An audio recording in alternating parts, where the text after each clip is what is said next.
Olá, pessoal, está no ar mais um episódio do nosso podcast Carreira de Sucesso. Meu nome é Josias Neves. Hoje a gente está aqui com Júlia Miranda, minha companheira nesse projeto, né? Olá, pessoal, sejam bem-vindos a mais um episódio.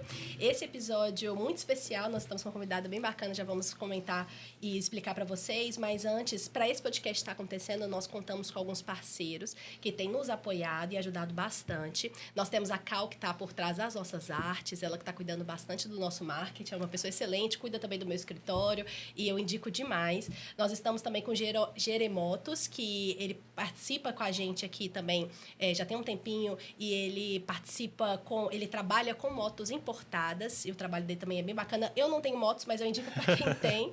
E nós também estamos com a cachaça Balalaica, que inclusive entregamos para os nossos parceiros, uma cachaça maravilhosa, que também está aí com a gente dessa parceria e vai estar andando com a gente de mãos dadas. Então, muito obrigada a eles e também a todos os outros que quiserem participar, a gente vai estar entrando em contato. Muito obrigada. Então, pessoal, hoje a gente trouxe mais um profissional de sucesso, né? Dessa vez da área das carreiras policiais. Estamos aqui com a delegada Karine Maia. Seja muito bem-vinda, viu? Desde já nós agradecemos muito a sua presença aqui conosco. Eu que agradeço o convite. Olá, pessoal. Fico muito feliz de estar aqui com você, Josias e Júlia. Júlia, desde do Minerva, né, Júlia, que a gente vem aí. Aliás, desde da faculdade, que a gente vem tendo contato. Já escrevemos um artigo do livro juntas. E admiro muito o seu trabalho, Júlia, o seu empenho. Aproveitar para te dizer isso. Você fala super bem, tem que aproveitar bastante isso. Conhecendo Josias há pouco tempo, mas... Foi minha professora na universidade. Da faculdade, mas de um tempo para cá a gente está se Passa conhecendo muita melhor. gente, né? Então, pessoal, eu fico muito feliz de estar aqui porque eu gosto muito de falar sobre a minha carreira de delegada. Eu tenho muito orgulho de fazer parte da Polícia Civil. Tenho alguns desafios, mas, na verdade, eu tenho muito orgulho da carreira. Então, eu estou à disposição de vocês. Ótimo. Então, esqueci de apresentá-la, né? Como a maioria de vocês já sabem, que acompanham, a Karine, ela é delegada, ela é professora, ela é pós-graduada e ela também é palestrante. Então, Karine, a gente queria saber um pouco, para iniciar, né? Qual foi o marco para você se decidir se tornar delegada? Eu acho que a maioria dos jovens que estão começando, principalmente os jovens que são acadêmicos dessa área de direito, eles têm essa dúvida recorrente, né? Eu vou tentar concurso, vou advogar. Então, quando que você decide? Não, eu sou delegada, vou estudar para ser delegada, essa é a minha decisão, essa é o que eu quero para mim. Sim, ótima pergunta. Já começamos com uma ótima pergunta. Mas uma pergunta que demanda uma respostinha um pouco maior, porque tem uma historinha. Primeiro, eu comecei fazendo a faculdade. Eu sou daqui de Montes Claros, né? Sou formada pela Unimontes. E eu comecei fazendo a faculdade muito inspirada na minha tia, que é promotora de justiça, aqui em Montes Claros também, tia Valmira. E aí, eu comecei muito inspirada nela, porque na minha família tinha mais médicos, minha irmã mais velha era fazendo medicina, e eu via... Foi a única pessoa da área do direito, assim, que poderia me inspirar. Eu não queria medicina de forma alguma, e era muito estudiosa, fui fazer direito, que era onde eu me encontrava mais. E, na faculdade, eu sempre fui apaixonada por direito penal. Sem dúvida nenhuma. Para mim, direito era direito penal. Eu não conseguia me ver em outra coisa que não fosse no direito penal. E, por causa da minha tia, que era promotora, eu comecei, então, a associar que eu iria fazer concurso para o Ministério Público, porque eu iria ter a oportunidade de trabalhar com direito penal e seguiria a carreira dela. Você pensou em advogar, Karine? Em algum momento? Não, só concurso mesmo. Nunca pensei em advogar. Eu sempre fui muito...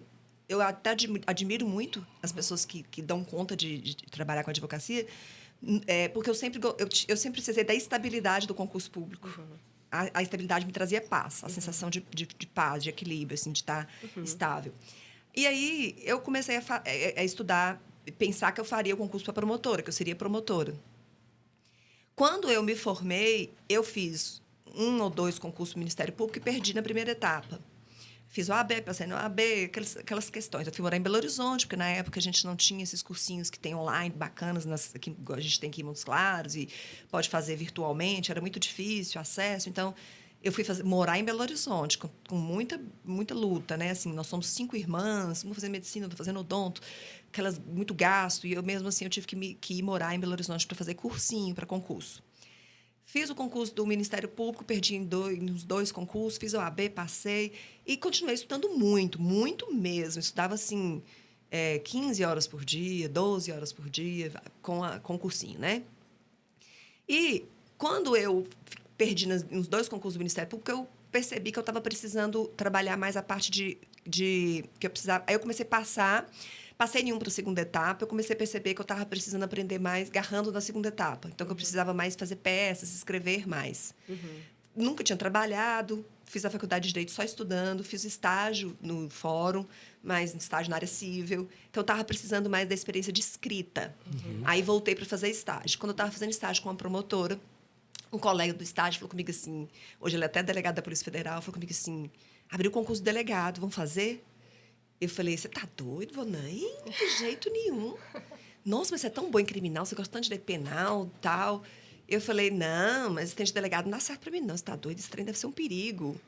Quando é um dos mitos, né, da carreira, que é um perigo, né, que não tem os seus riscos, mas não é esse perigo como pensam, né? E aí eu falei, de jeito nenhum e tal. Ele falou, faz, moça, só para você ver como é que é e tal. E eu fui meio que fazendo só para ver como é que era. Na primeira etapa, eu passei muito bem colocada, eu fiquei em 6º lugar, numa prova muito disputada na época. E fui passando, passei na segunda etapa, fui passando. Fui fazer o exame físico, que no concurso de delegado, para quem não sabe, tem teste físico, exame físico. Não tão pesado como investigador, mas o delegado também tem aqueles testes físicos.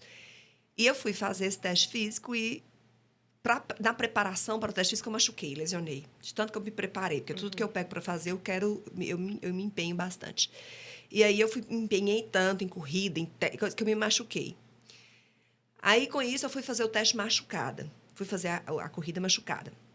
Lá, eu usei tudo quanto é remédio, fiz tudo, e consegui fazer mesmo, morrendo de dor, tomando remédio, a base de remédio, eu consegui fazer e passar. Fui para o psicotécnico. Eu era muito novinha, tinha acabado de formar em Direito, 22 para 23 anos, e eu estava muito verdinha, assim, não sabia, ninguém tinha me falado nada. Eu falo que hoje eu gosto de instruir todo mundo porque eu fui muito mal instruída. Hoje tem muita informação, naquela época não tinha. Ninguém me falou que eu tinha que me preparar para o psicotécnico da polícia. Eu achava que se eu não fosse doida, se eu fosse uma pessoa normal, eu passava. Igual num concurso de juiz, promotor, é assim, eles não te pegam eles não analisam seu perfil, não. Eles só analisam se você tem uma pessoa equilibrada e tal. E eu fui pro concurso da polícia toda patricinha, sabe? Toda de bolsa combinando com sapato, toda tal, toda elegante, toda feminina. E cruzei perna e fiz tudo. E aí, você queria ser delegada? Eu falei, na verdade, eu não queria muito, não. A pergunta da psicóloga. Eu queria fazer concurso do Ministério Público. Mas aí o menino falou, me convenceu e tal, e eu resolvi fazer. Daí eu já fui, né? Mas eu tô achando que eu tô arrasando na entrevista. Tô achando que eu tô falando a verdade, né? O que importa é a verdade e tal. Quando acabou, eu tinha certeza que eu tinha passado, porque eu já tinha passado bem classificada nas etapas de conhecimento. E fui para casa, de Belo Horizonte para casa. Naquela época não tinha negócio de a gente pegar avião, não. A gente pegava o ônibus ou ia de carro, né? Hoje, depois de um tempo, foi ficando mais fácil o acesso ao avião. E aquela peleja.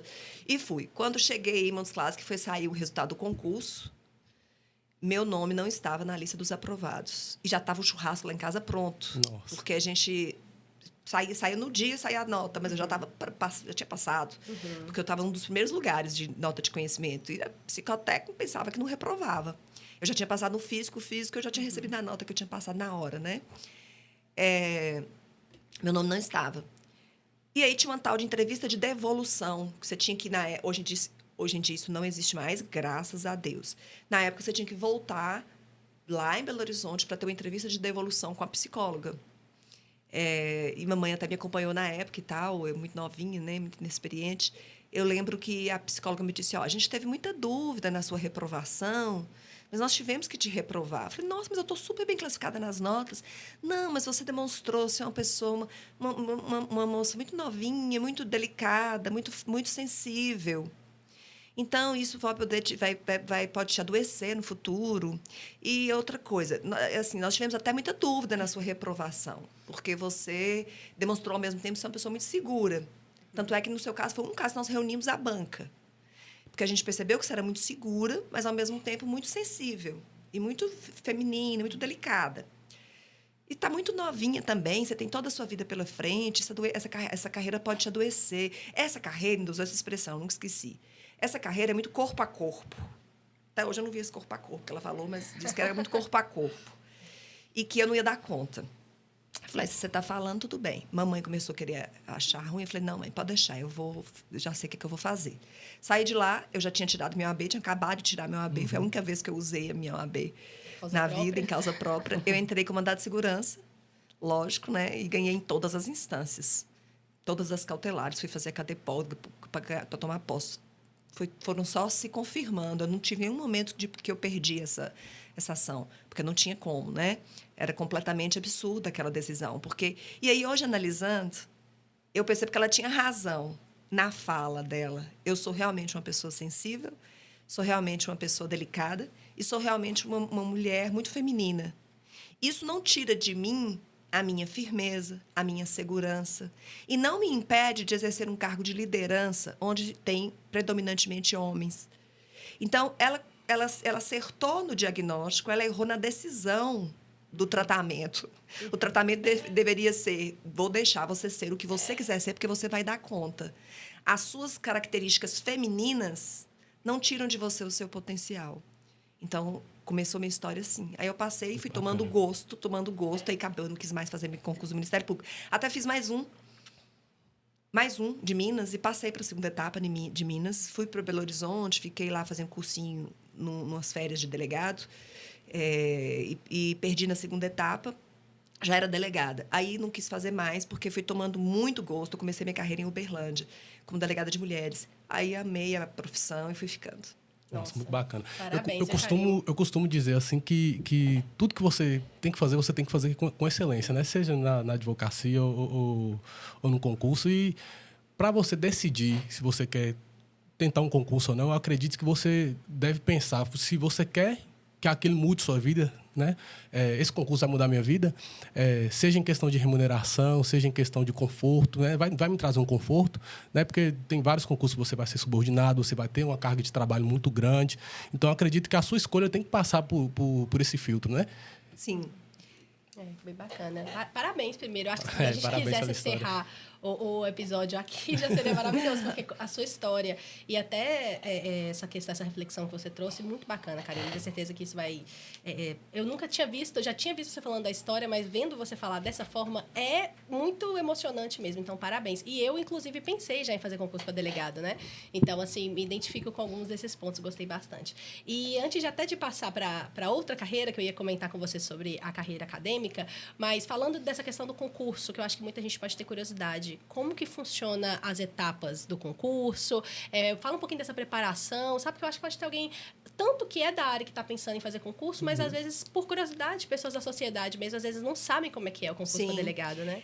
A gente precisa primeiro lembrar que o concurso para delegado de polícia, ele é a única carreira que ela é mista. Ela é carreira jurídica, reconhecidamente, desde sempre, mas a Lei 12.830 trouxe isso, fechou questão com relação a isso, é uma carreira jurídica, só pode fazer o concurso para delegado quem é formado em direito. Alguns estados exigem experiência prática, outros não, Minas não exige. A OAB é exigida também? Então, a OAB não. OAB não. Em alguns exige algum tipo de... em alguns lugares exige OAB prática, né, e prática. Outros não exigem prática, que é o caso de Minas. Minas não exige, só existe ser bacharel em direito. E aí, além disso, é importante saber que é uma carreira jurídica, mas é uma carreira policial. Então, ela é uma carreira mista, uma carreira híbrida. E isso eu acho um ponto muito interessante, porque ela não é uma carreira monótona, nada de monotonia. Não tem em momento algum, porque você não fica só dentro de um gabinete escrevendo peças. Você fica ali o tempo inteiro investigando um crime. Então, é muito interessante a carreira, sem dúvida nenhuma. A preparação. Nós temos prova objetiva, prova aberta, que são as provas dissertativas, né? De escrever, e a prova oral. Temos também o teste físico, que é corrida, que é levantamento de peso e tal. E temos a prova de psicotécnico, a bendita, que a pessoa tem que se preparar para ir lá. Não tem mais essa forma que é hoje em dia. Tem prova oral também, né? Tem prova oral também. Falei da prova oral, não? Prova objetiva, prova aberta, prova oral, teste físico e psicotécnico. O concurso se torna difícil, por quê? Porque, além do conhecimento jurídico, você tem que passar também na parte de teste físico e de perfil, que é o psicotécnico. Só que o psicotécnico hoje reprova bem menos. tendo como uma das pioneiras que enfrentou isso eu. Porque as pessoas tinham medo de entrar na justiça, deixar para lá, e eu não tive, e como nunca tive, né? Eu sempre vou... a gente vai aprendendo aí para os embates que são necessários, né? Para os que são necessários, escolhendo as lutas. E é muito importante que eu falo isso muito para os meus alunos, se prepararem tanto para a primeira etapa com lei seca, quanto para segunda etapa, doutrina e jurisprudência, e para a prova oral, porque tem que ter muito equilíbrio, muita tranquilidade para a prova oral, muita segurança. O mais importante é você se preparar emocionalmente, mais do que qualquer outra coisa. É você falar assim, o máximo que vai acontecer é eu não passar. E eu vou tentar de novo, e vai vir outras oportunidades, que a vida é cheia de oportunidades e de soluções. Se você fizer daquilo um terror, aquilo vira um terror. Então, o psicológico, estar preparado emocionalmente, é o principal, a meu ver. Bacana. Inclusive, tem diferença também, né? Delegado estadual, delegado federal, não é? Acho que o delegado federal exige a OAB e experiência, não é? Você sabe? Essa exigência da OAB com relação ao delegado federal eu desconheço. A única diferença é com questão de matéria, porque a Constituição Federal prevê a competência de ambas, né? As polícias federais. Ambas são polícia investigativa. Não tem a ver com a polícia militar, por incrível que pareça, que as pessoas confundem muito. Uhum. A polícia militar é a polícia ostensiva, é a polícia armada, regida pelo militarismo, é aquela polícia que garante a ordem pública. A polícia federal, no âmbito federal, quem paga o salário é o governo federal, trabalha com crimes, na investigação de crimes do âmbito federal, e a Polícia Civil trabalha com investigação de crimes no âmbito dos estados. Cada estado tem sua Polícia Civil. Então, a diferença é essa. Agora, dos trâmites do concurso da Polícia Federal, eu confesso que eu não tenho conhecimento. Eu, sem querer estender muito em relação ao concurso, mas acho que é curiosidade de muitas pessoas. Uma última pergunta em relação a esse tema. Para delegado estadual, você sabe se tem aquelas limitações de tamanho, de Não idade? tem mais. Não tem mais? Caíram todas. Que bom, né? Derrubaram todas, estão evoluindo. Tinha tatuagem, tamanho, tudo isso. Não tem mais, não. Bacana. Então, gente, se alguém tiver interesse aí, tá um pouco mais tranquilo. Muita gente acha que não pode fazer porque é baixinho, né? Não tem mais isso. Até a idade também. Né? Acho que antes era até 35, não sei, para delegado, é uma coisa assim. Eu cheguei a ouvir falar. E em relação à sua carreira acadêmica, Karine, né? O Josias até comentou que você é pós-graduada, palestrante, professora. E como que foi, assim, para você escolher essa carreira? Porque eu admiro muito, mas você é delegada, trabalha praticamente o dia inteiro. Praticamente não. O dia inteiro, 8 horas. E meu telefone não para quando eu estou em casa. Mesmo quando não está, né, na delegacia em si, mas fora também. E ainda ser professora, eu sei que exige muito de você, tenho certeza. Como que é conciliar? Como que foi essa escolha pela carreira acadêmica também? Como que foi isso? Sim. Quando entrei para delegado, confesso que nos primeiros anos, assim, não pensei sobre a carreira da docência, não. Nos primeiros anos, não. Também estava começando ainda a vida pessoal, também em termos de ter filhos, de casamento de filhos. Então, eu não pensei na docência nos primeiros anos, não. Mas, quando eu tive a oportunidade de ser convidada para dar aulas internamente para a Polícia Militar, para a Polícia Civil, cursos internos, remunerados, internos, e fui gostando daquilo, e fui percebendo que o pessoal gostava das minhas aulas. E a Delegacia de Mulheres me proporcionou muito palestras, eventos, porque a Delegacia de Mulheres participa de muitos eventos por causa da questão da violência contra a mulher, que é um tema de interesse social muito grande. Com isso, eu fui adquirindo confiança e fui percebendo que as pessoas gostavam ali e que eu conseguia transmitir, que eu conseguia ser didática ali nas minhas falas. Com isso, eu fui adquirindo gosto. E comecei a receber convites assim para dar aula em cursinhos, porque eu tinha acabado de sair de concurso e as pessoas...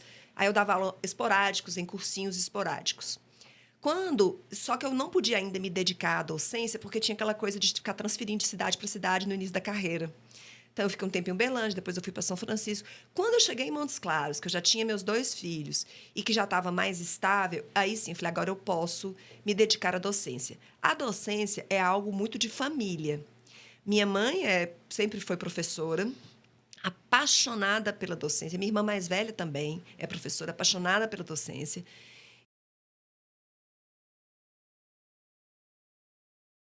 Atua como dentista, mas também é professora.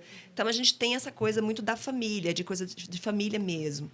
E comecei em uma das faculdades, que eu fui sua professora, né? E participei da banca. Nas 2 faculdades que eu ministro aulas, eu participei da banca. E passei na banca logo assim de cara. Isso também te dá um entusiasmo. Você vai dando aula e vai percebendo os alunos gostando das suas aulas. Então, isso vai te dando gás. E uma coisa que mais me motiva, me faz me manter na docência, é estar alimentando o meu conhecimento. Porque eu tenho muita tristeza de mudar uma lei e eu ver alguém falando depois que mudou e eu não estar sabendo que mudou. De eu não acompanhar, não estudar aquela lei, de eu não acompanhar o que está acontecendo. E se você ficar só no seu trabalho ali de delegado, você vai trabalhar só em casos pontuais. Acaba que deslecha um pouco. Isso acontece com o juiz também, com o promotor, que fica só naquela área que está trabalhando ali. Então, a docência me faz manter... Eu sempre gostei, minhas irmãs, nós sempre gostamos muito de estudar, de manter o estudo como algo ativo na vida nossa. Nós aprendemos muito a estudar muito, assim, para conseguir as coisas.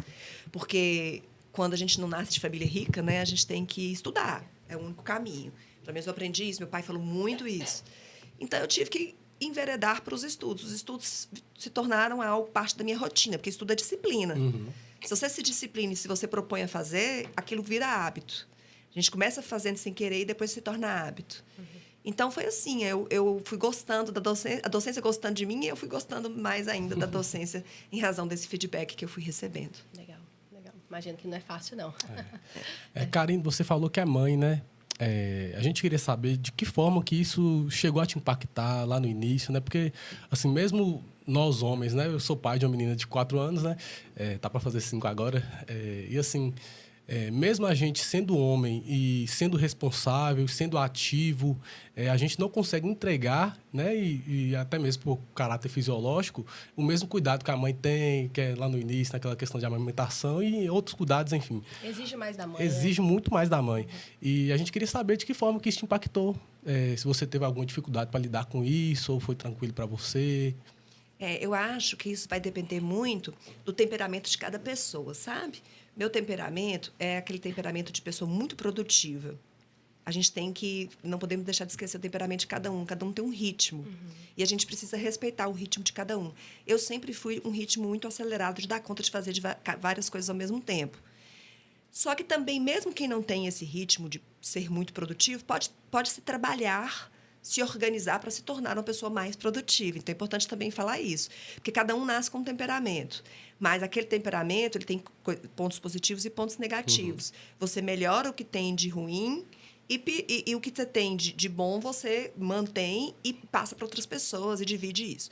Então, eu sempre fui, de temperamento, uma pessoa muito produtiva, proativa, assim, dou conta de fazer muitas coisas.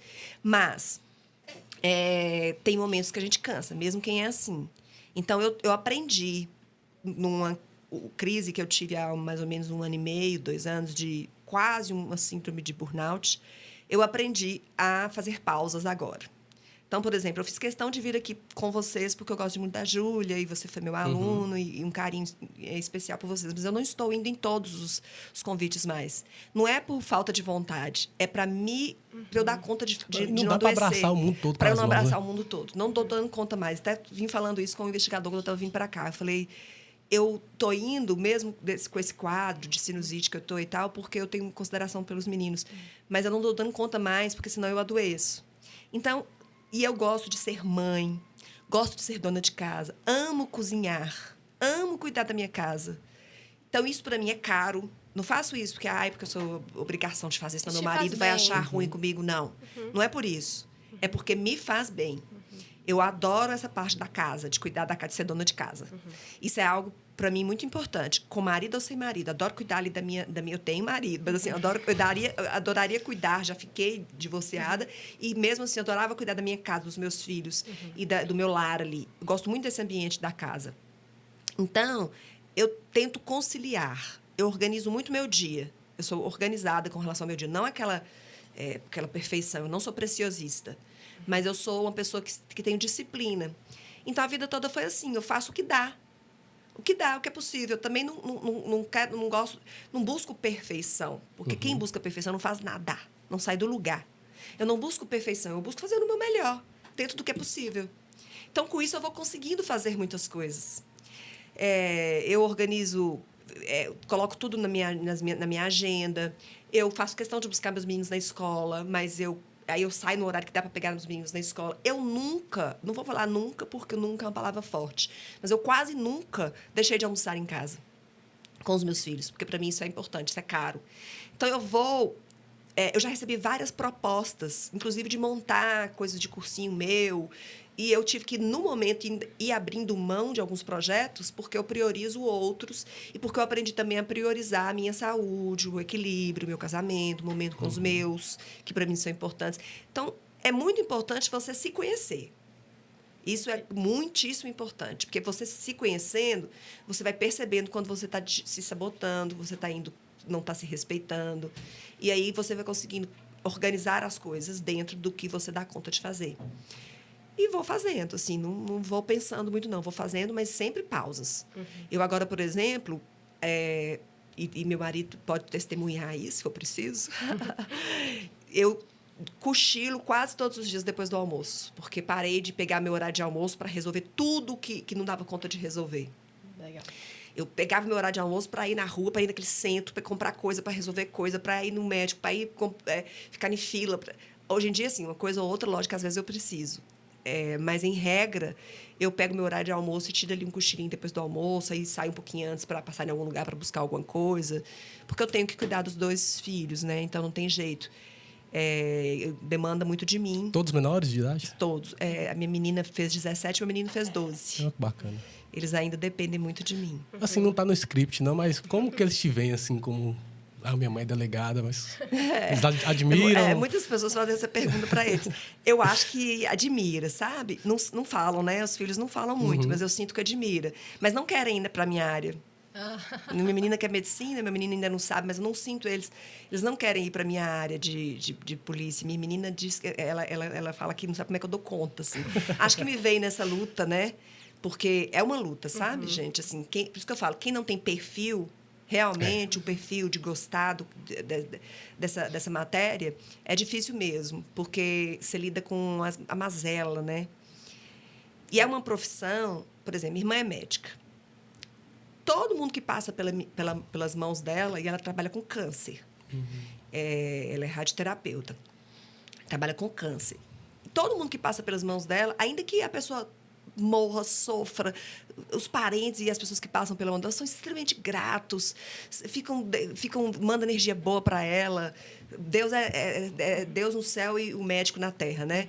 A profissão de delegado, não. A profissão de delegado é uma tirar profissão energia, né? suga a sua energia. É uma profissão que as pessoas, em regra, odeiam, né? Odeiam, porque traz um medo ali para as pessoas. É alguém que vai tirar a sua paz. Ou amam ou odeiam, né? Depende de qual lado que tá. Né? Ama se for alguém que quer ser delegado. Mas mesmo as pessoas da sociedade, mesmo as pessoas do bem, não gostam muito, não. Não tem muita simpatia, não. Deveriam ter, porque nós somos os guardiães, né?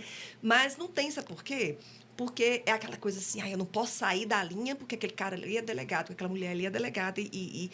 Nossa, é como se você tivesse... O tempo inteiro, as pessoas têm a sensação de que você está o tempo inteiro olhando o que elas estão fazendo da vida delas. Sabe? Que se você tivesse o tempo todo ser delegada 24 horas por dia. E não é verdade. Mas as pessoas têm essa impressão. Então, é uma profissão que, além dela ser uma profissão... assim, ela é uma profissão de peso. É assim, você vai fazer preencher um formulário numa loja, eu falo servidora pública. Se eu falo delegada, a pessoa para na hora e levanta a cabeça. Você fala baixada, a pessoa está baixada. Profissão, está lá preenchendo. Aí eu falo servidora pública. Se eu falar delegada de polícia, a pessoa para e olha na hora assustada. Mas é tipo assim, né? Você não tem cara de delegado, porque o delegado tem aquela pessoa truculenta, aquela pessoa... Porque também é aquela ideia de outrora, de ditadura, de... Delegado é quem prende. Daquela pessoa que abusou do poder de antigamente, que praticou tortura. Coisas de antigamente que ficam ainda no imaginário coletivo. Bacana.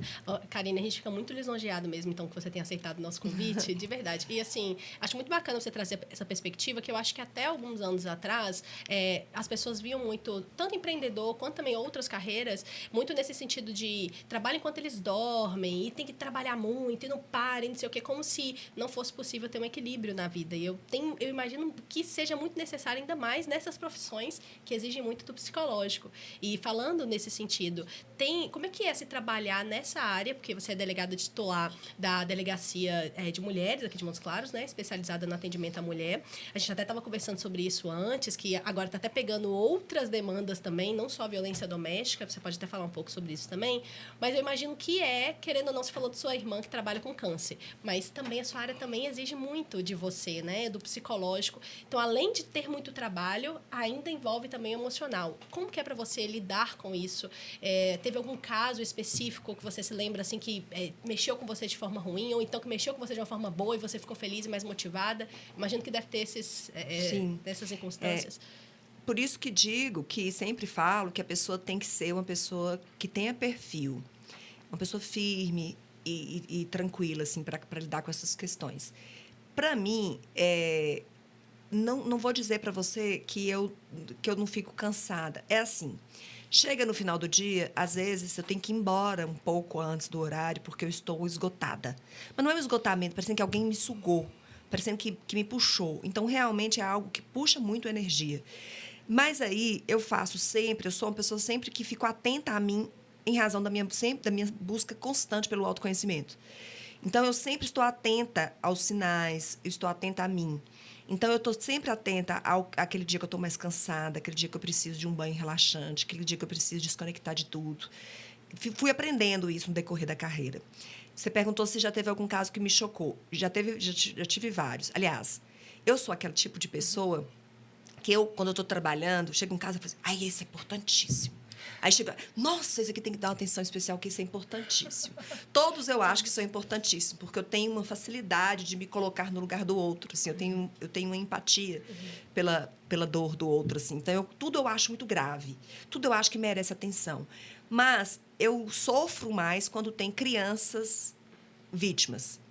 Criança vítima de abuso sexual praticado pelo pai, quando envolve mãe, inclusive, que já tive pouquíssimos casos, mas eu tive um caso em Uberlândia que me chocou muito, que envolvia a mãe, esses me abalam a ponto de eu até chorar, às vezes sozinha, assim.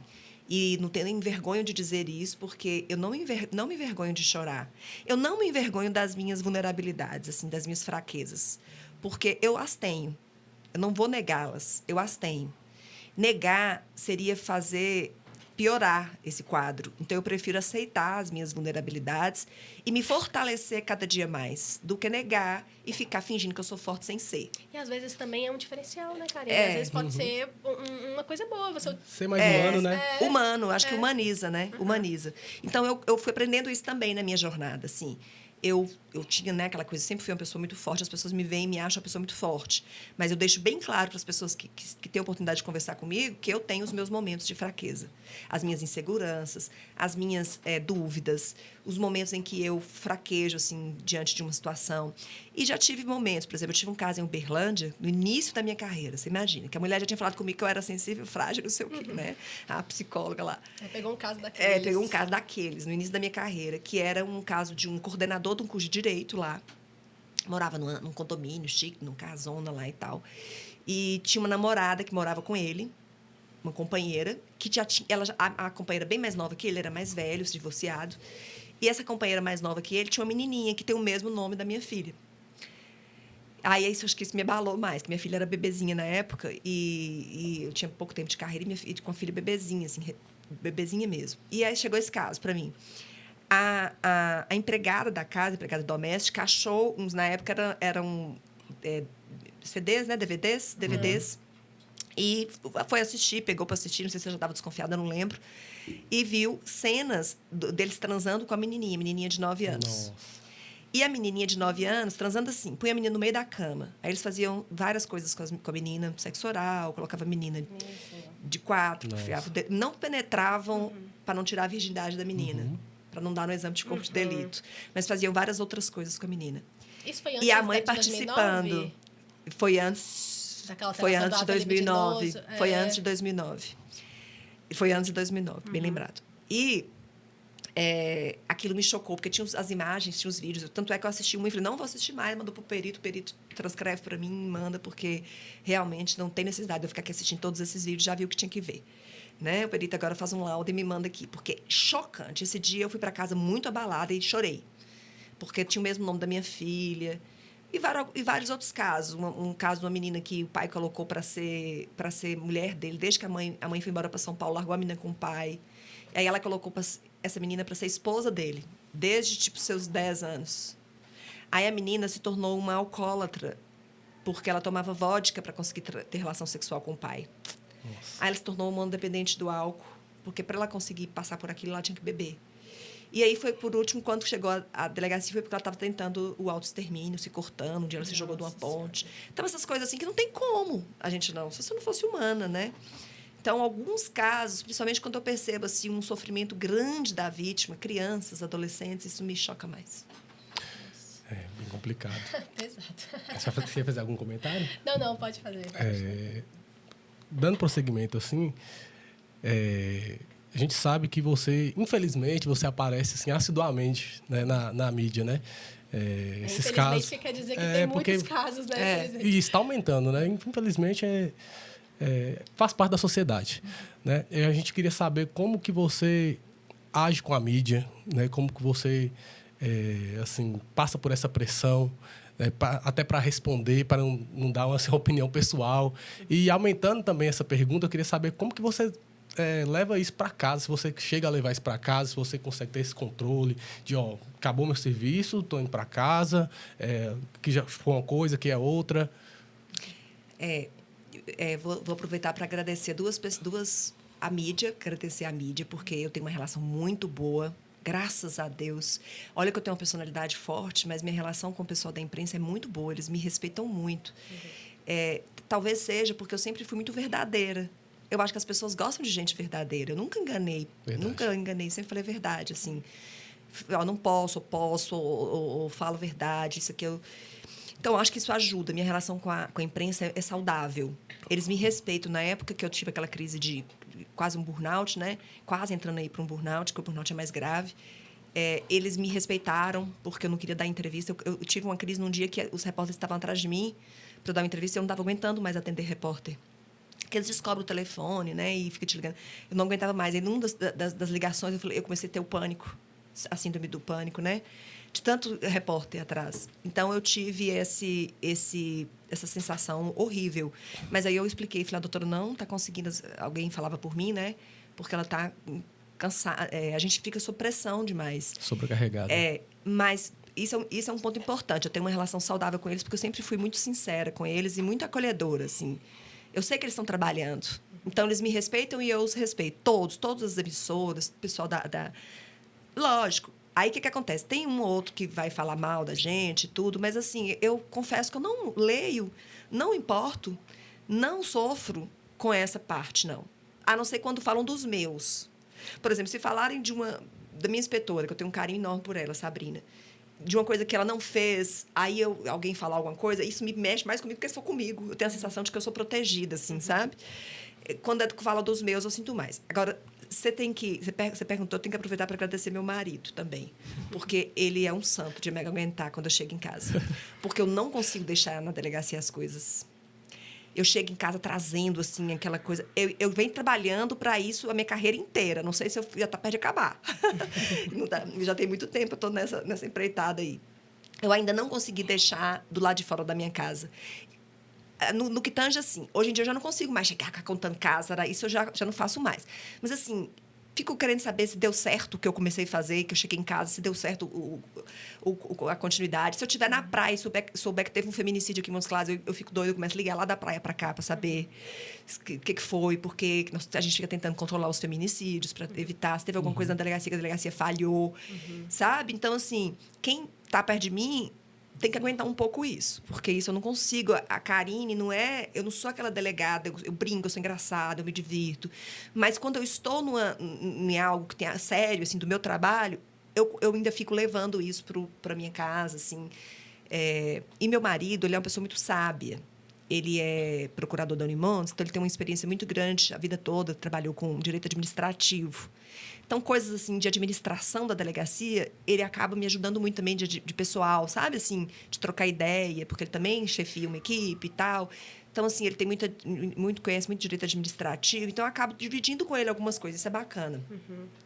E trago um pouco, mas eu venho me controlando mais, tentando deixar na delegacia. Mas também, uma coisa que eu não sofro, aprendi a não sofrer, com algo que não depende de mim.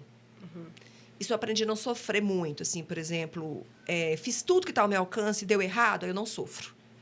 Agora, foi uma falha da delegacia grande, aí eu fico um pouco querendo saber o que foi, querendo buscar respostas, mesmo se eu estiver em casa já.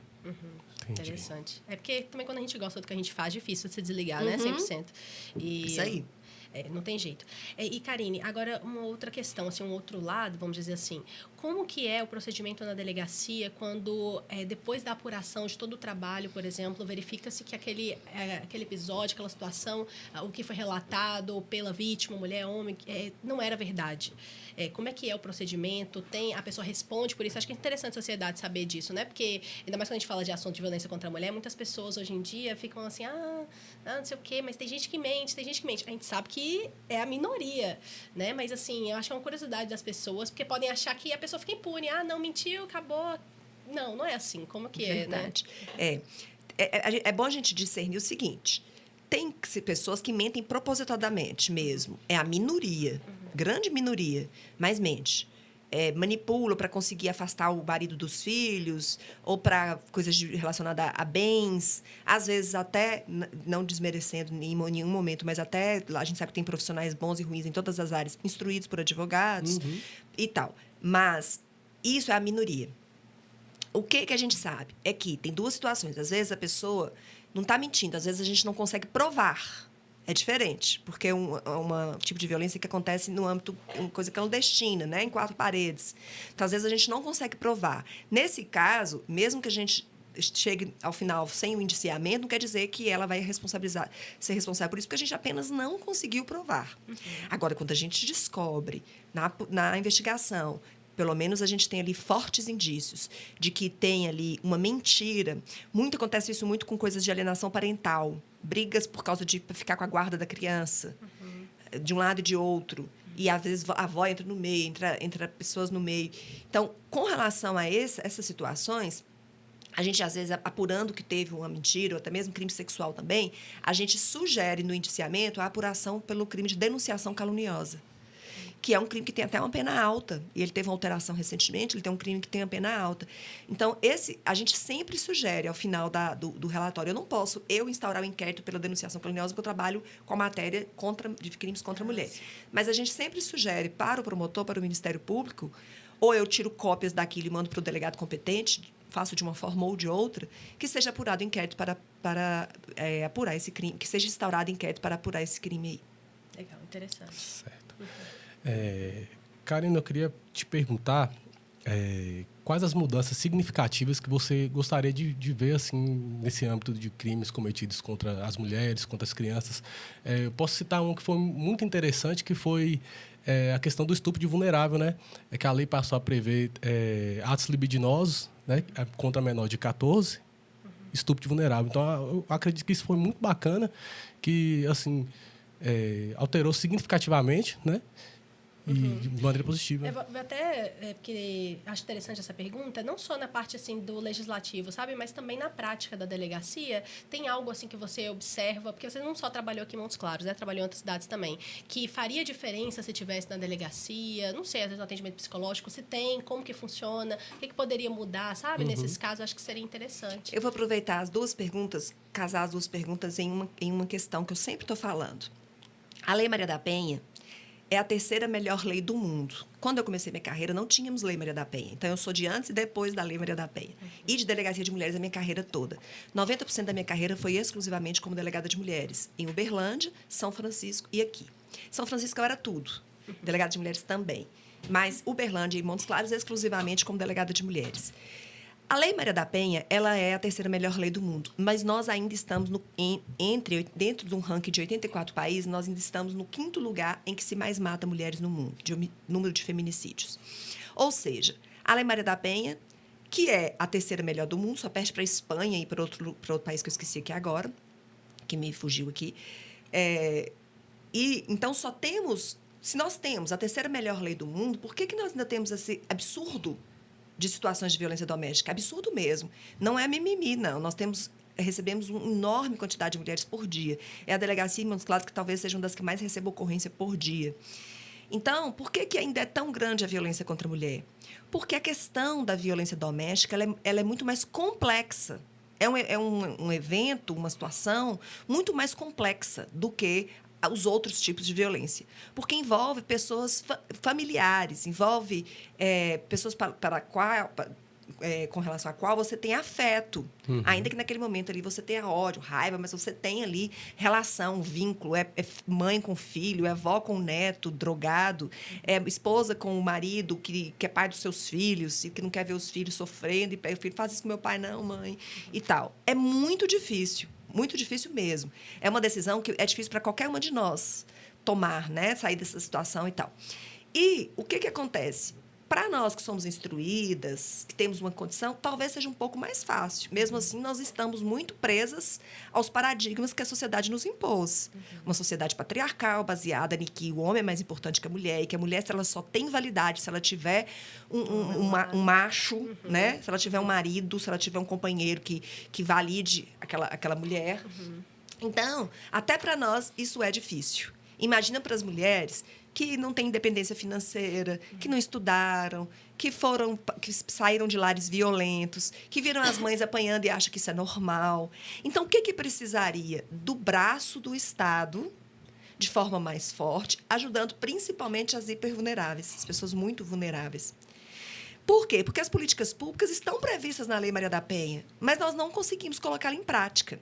Quando eu cheguei aqui, porque lá em Uberlândia nós tínhamos uma estrutura melhor, quando eu cheguei aqui, que a gente inaugurou a Delegacia de Mulheres aqui em 2013, eu consegui, parceria com as faculdades, porque eu dou aula em 2 faculdades, parceria com as faculdades, a gente trouxe o estágio para dentro da delegacia da psicologia.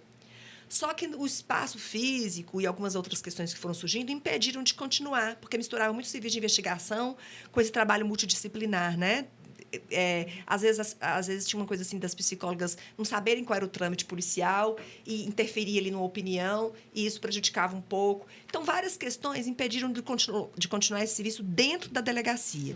Mas, hoje, nós temos em Montes Claros o CRAM, que é o Centro de Referência de Atendimento à Mulher, e é toda uma rede que participa desse centro, desse trabalho, com todos os órgãos governamentais e não governamentais que atuam nesse trabalho.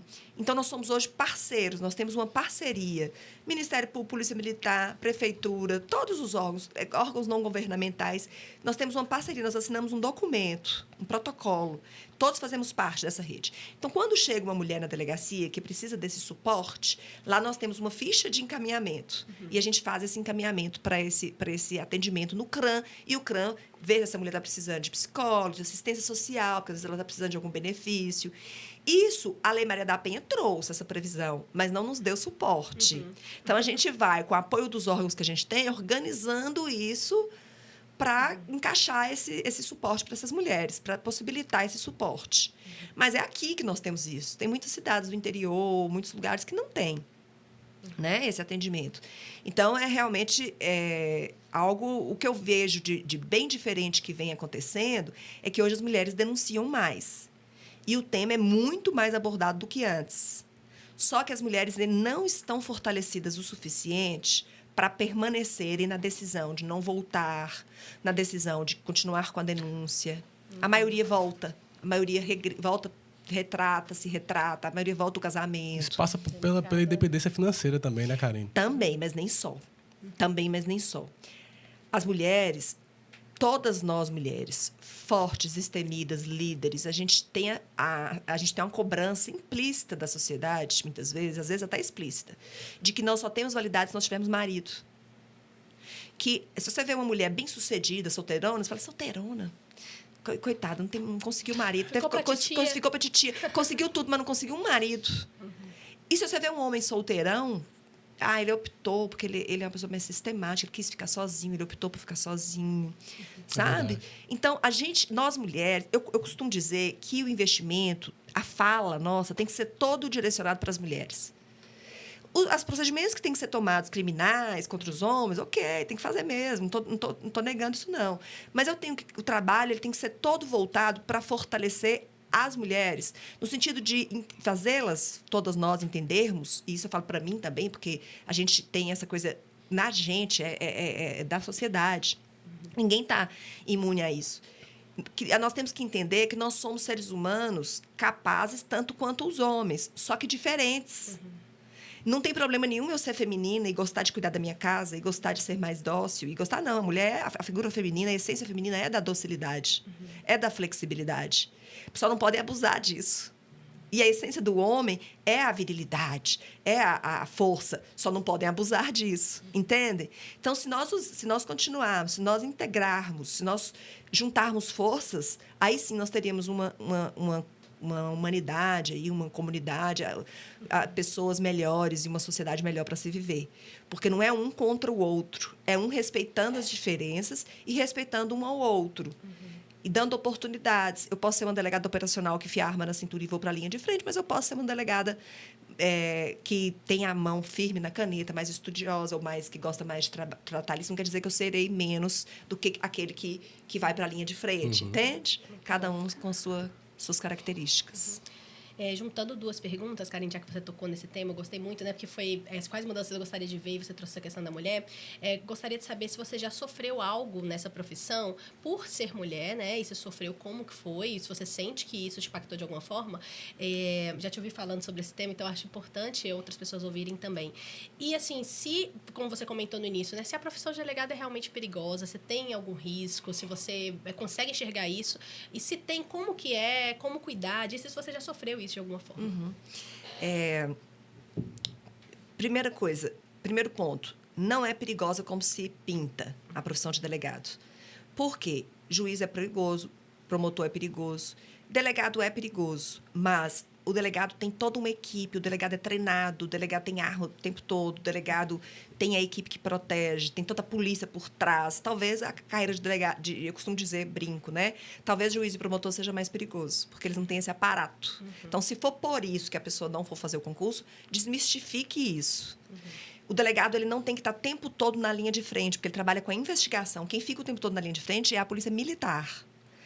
Os investigadores também, porque faz o trabalho de campo. O delegado tem que comandar isso, mas ele não tem que estar o tempo todo na linha de frente. Isso não quer dizer que ele não vá. Eu vou, muitas vezes, em busca e apreensão, cumprir prisões, mas é diferente daquela coisa de estar o tempo todo na linha de frente, no risco. Não é assim como se pensa, e eu gosto de ser bem sincera, porque tem delegados que adoram dizer que é perigo, para dizer, né? Mas não é bem assim.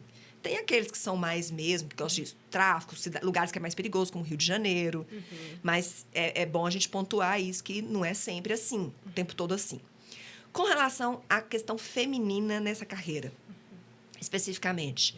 E com relação ao perigo, eu nunca sofri nenhuma ameaça. Um dia eu recebi uma ameaça agora, há pouco tempo, através do Instagram. E aí eu descobri, aí mandei o serviço de inteligência apurar, falando que ia me matar e tal, mas umas palavras muito desconexas. Aí apuramos, é um cara que tem problema mental, mora em Portugal, em Lisboa. E o problema é que você não sabe, que eu estava indo para Lisboa, daí, tipo, uns 15 dias depois, coincidentemente, esse cara vinha fazendo as ameaças, eu descobri que ele era de lá. Eu não vou poder postar foto. Acabou a viagem. Não vou poder postar foto. Só que aí eu bloqueei ele, chegou lá, eu postei foto, esqueci disso. Ou seja, não tem esse perigo. Nunca sofri nenhuma ameaça. Nunca sofri...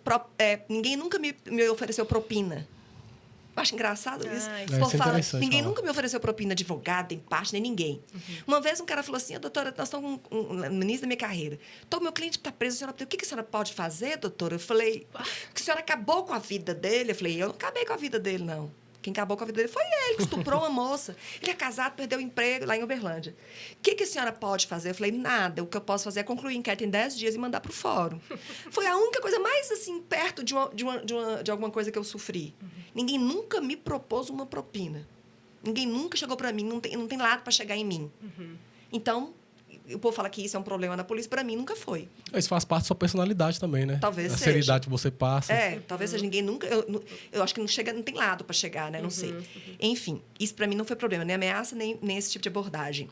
E olha que eu tenho casos difíceis, apareço muito na imprensa, peço muita prisão, faço trabalho duro ali de apurar a verdade mesmo, com toda a minha equipe, que também acabou pegando esse... São pessoas muito envolvidas com o trabalho. A equipe da Delegacia de Mulheres é muito impecável, assim. Não somos perfeitos, mas trabalham com muita dedicação. E o que eu falo para as meninas, né? Que eu trabalho muito com alunas, nós temos muitas alunas hoje, mulheres, hoje nos bancos das faculdades de Direito. A maioria, inclusive. Se for por questões relativas, vou sofrer machismo, não é um ambiente para mim, que perigo. Não se preocupe com isso. Você tem que ser uma pessoa firme e segura. Ou se não é trabalhar para ser. Mas por outras coisas, não. Por quê? Porque você não precisa ficar dando confiança para essas coisas. Porque se você for, toda pedra que atira em você, você for parar para ficar olhando para isso e dando valor para isso, você não rompe. Isso serve para tudo, não só para as mulheres. Então, eu já sofri machismo na profissão? Com certeza absoluta, várias situações, inclusive de cunho sexual. Eu faço de conta que nem estou vendo. Quando é uma situação mais drástica, eu me posiciono. Assim, uma situação mais inconveniente, eu me posiciono com a pessoa. E vou seguindo a minha vida. E eu sou brincalhona, eu abraço, eu sou amorosa. As pessoas não confundem isso. Ninguém nunca confundiu isso. Que bom. Então, assim, as pessoas me respeitam. Isso depende muito da sua postura. Então, eu falo muito para as mulheres. Você não precisa deixar de ser feminina sendo delegada de mulher. Ou sendo policial militar, ou sendo capitão, ou sendo presidente da República, ou sendo o que for. Você pode continuar sendo feminina. A gente tem que fazer as pessoas nos respeitarem femininas. Você não precisa se masculinizar para as pessoas te respeitarem. Nós, mulheres, temos que nos fazer respeitar com a essência feminina que nós temos. A essência feminina é que precisa ser valorizada. Então, é importantíssimo continuarmos... Quem tem perfil, quem se sente inspirada a entrar para essa carreira... Não precisa. Tem muita mulher que tem medo. Eu mesmo, no início da minha carreira, eu tive que fazer terapia muito, por isso enveredei nessa área do autoconhecimento, porque eu tinha vergonha de falar que eu era delegada no início. Falar assim, não, se eu falar que eu sou delegada, vou pensar que eu sou sapatão, vou pensar que eu sou masculina. E eu amava ser feminina. Eu achava que eu revelar ser delegada matava uma parte de mim. Então, foi na época que eu perguntava minha profissão, eu falava servidora pública, bem baixinha assim, para ninguém perguntar mais nada disso. Porque eu tinha vergonha no início de falar, porque eu achava que isso matava a minha feminilidade. E aí, quando eu descobri que eu podia continuar sendo, eu acabei, e aí, assim, muitas meninas falam, me inspira em você, inspira em mim, não é em mim. É nessa situação de manter a feminilidade exercendo um cargo que é predominantemente masculino, e que as mulheres acabam ficando... Né, aquela mulher grossa, aquela mulher sem educação, querendo imitar homem. E não estou dizendo que os homens são sem educação nem grossos, mas, assim, querendo se masculinizar, acaba usando uma força que nós não temos. Aí acabam passando do ponto e ficando sem educação, grossas, hostis, né? Muito bom. Karine, hoje a gente está num momento que a tecnologia tem tomado conta de tudo, né? E até mesmo, né, para quem trabalha com advocacia, hoje a gente tem o PJI, Processo Judicial Eletrônico, e a gente queria saber como que a tecnologia ela tem impactado o dia a dia da delegacia.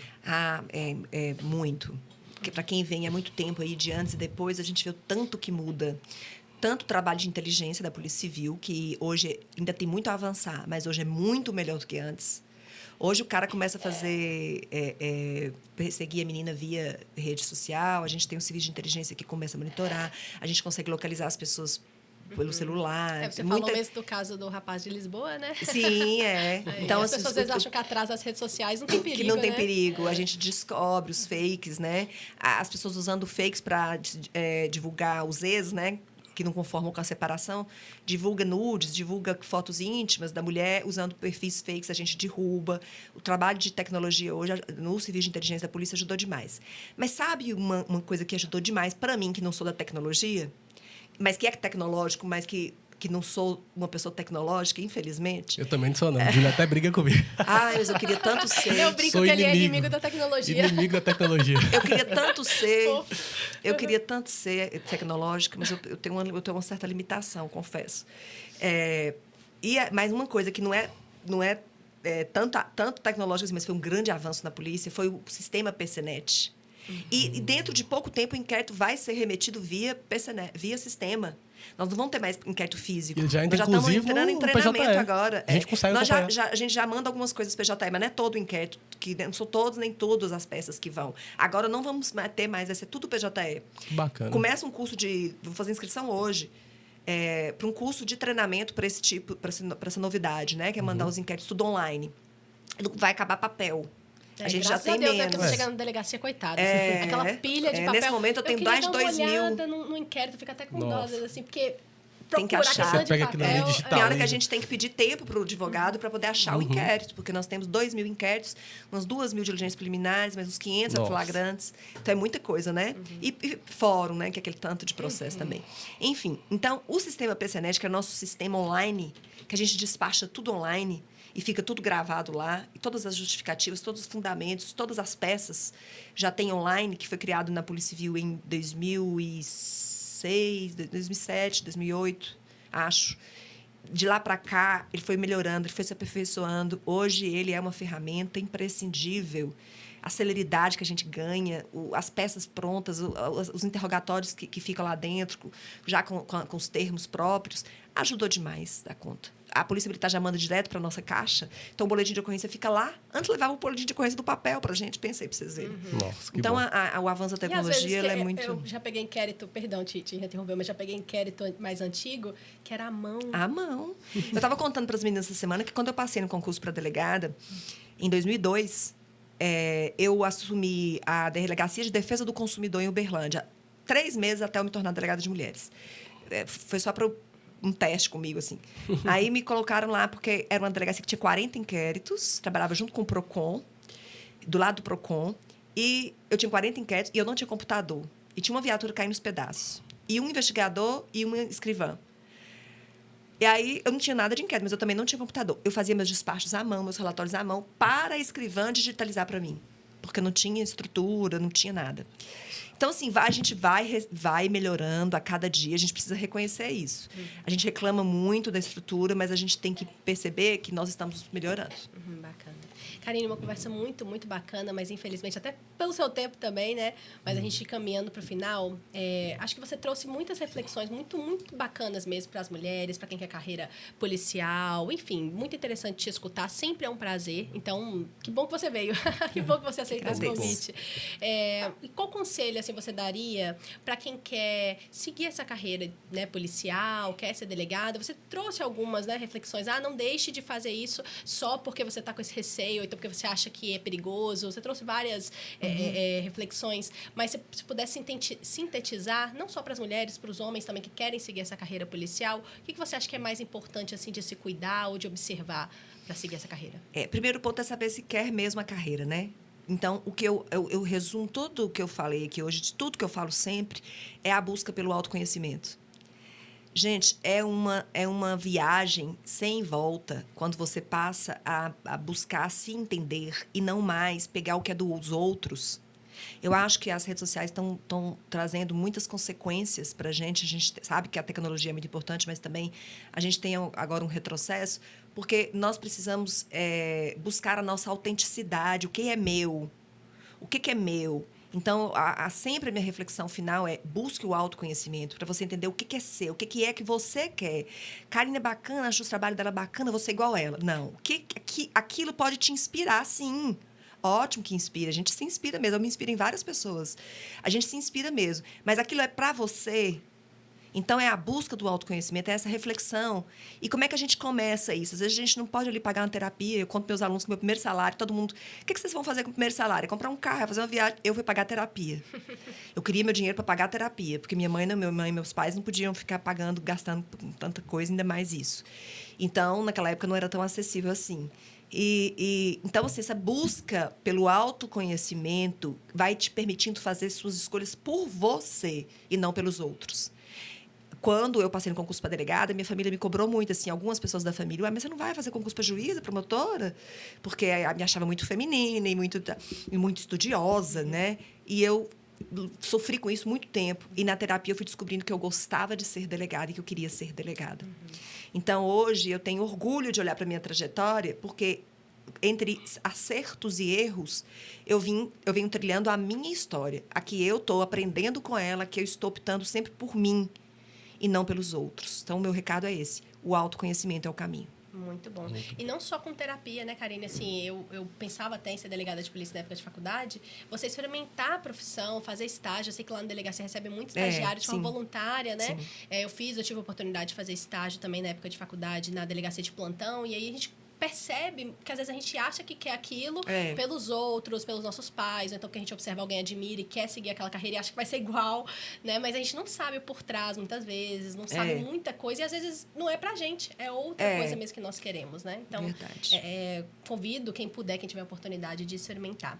Karine, como que as pessoas podem te encontrar nas redes sociais? Qual que é o seu arroba? Karine Maia Delta. Delta, muita gente acha que é meu sobrenome, mas Delta é de delegado.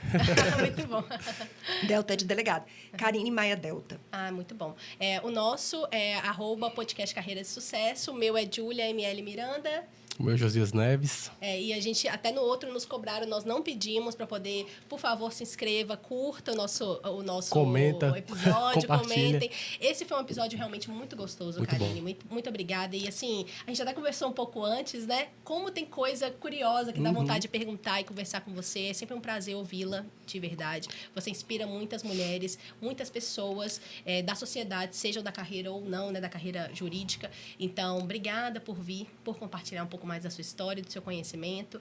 E, enfim, eu sei que você está num momento mais tranquilo, mas se tiver outras oportunidades, quem sabe apareça. Parte 2, né? Apareça, porque é muito bom te ouvir. Tem outras coisas aí que a gente poderia estar conversando sobre essa questão da ampliação de outros trabalhos da delegacia que a gente estava conversando, até a parte jurídica mesmo, de legislação, né? É muito gostoso conversar sobre esse assunto, apesar de ser um assunto também pesado, imagino, né? Verdade. Obrigada. Pessoal, chegou ao fim, né? Mais um episódio. Quero agradecer novamente, Karine, por dispor o tempo dela. Júlia, mais uma vez, né? É sempre um prazer estar com você nesse projeto, né? Você que tem sido uma apoiadora fundamental, né? E ao lado dos bons que a gente fica melhor, né, Karine? Pessoal do estúdio, viu? Muito obrigado. Obrigada. Tô mesmo. Pessoal do estúdio, muito obrigado. São sempre muito solícitos, muito educados, né, com a gente. E é isso, pessoal. Curte, comente, compartilhe, se inscreve no canal e vem mais novidades por aí. Um abraço para vocês. Obrigada. De verdade.